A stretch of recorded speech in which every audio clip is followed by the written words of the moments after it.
let's talk about identity politics. So one of the things I think that we're speaking about here is the attempt to turn everything into an identity. And so if you are Adele is bad because she shed her identity as an overweight singer for a new identity as just a singer who's not overweight. And there's this feeling about nearly everything in American life. Everything can be boiled down to an issue of identity. And the problem with that, of course, on a broader political level is once everything's an identity, including your political perspective, every political argument becomes an attack on you as a person. Because if your identity is your politics, and then I disagree with your politics, that's not us having a rational debate. That's me attacking your character. That's me saying you're a bad person. It's me trying to unperson you. You hear this sort of language all the time in a variety of issues. You're trying to erase me as a human being. If I disagree with you, obviously the most obvious example is on transgenderism, where the argument is that if you don't want Leah Thomas, the biologically male swimmer, swimming against women, this is because you're trying to erase Leah Thomas's transgender identity. Like, once everything becomes an identity, even putting that example aside, then it prohibits you from actually having rational conversations with people. The entire basis of rational conversation is my identity doesn't matter. What I'm arguing up here with you is what matters. Yeah, I would agree with all that, but I would ask you if you would agree that there's certainly a lot of that on the right too. What is more of an identity than the Trump voter, the white person who thinks that America is being taken away and becoming a different kind of country than they remember it?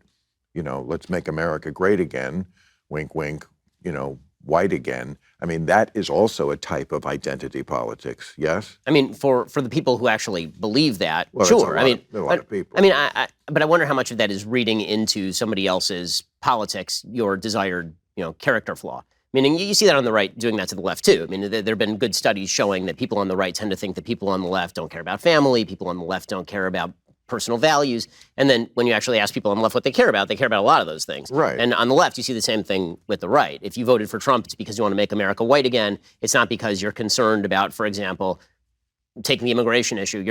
Let's say you're not concerned about the race of immigration. You're worried about how people are going to vote once they move here and how that changes the legal structure of the system. Or you're worried about the income level or education level of people moving here. Those are not the same thing as the skin color of the person. So. No, and immigration is an issue where I think the Democrats are really not getting it. I mean, they're losing the Hispanic vote. It's an amazing thing. Along the border in Texas. Their idea, again, it's sort of your point about identity politics. Their conception, I think, and it's wrong, is that every Latino in America is thinking, boy, more immigration. That would be the best thing. And a lot of them are thinking, no, I'm here. Yeah.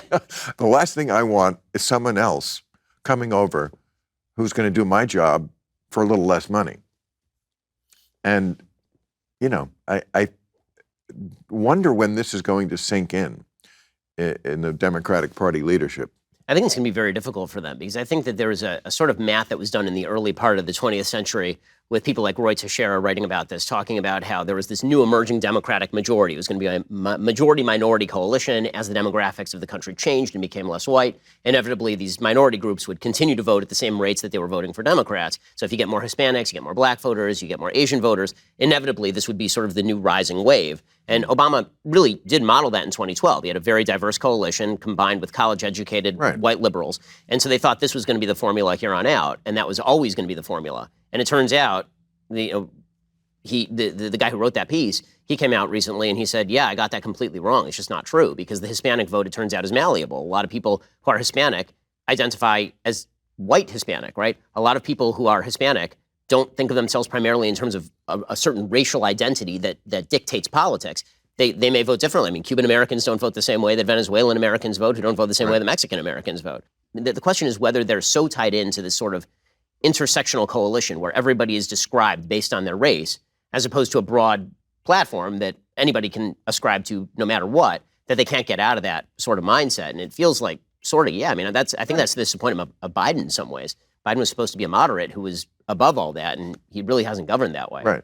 And they assimilate quickly, very quickly. And then, they're like, well, I made it, and I'm sorry, but I'm pulling up the ladder. Because if I leave the ladder down, then again, you're going to come in and take my job. And I don't identify that way. I'm an American now.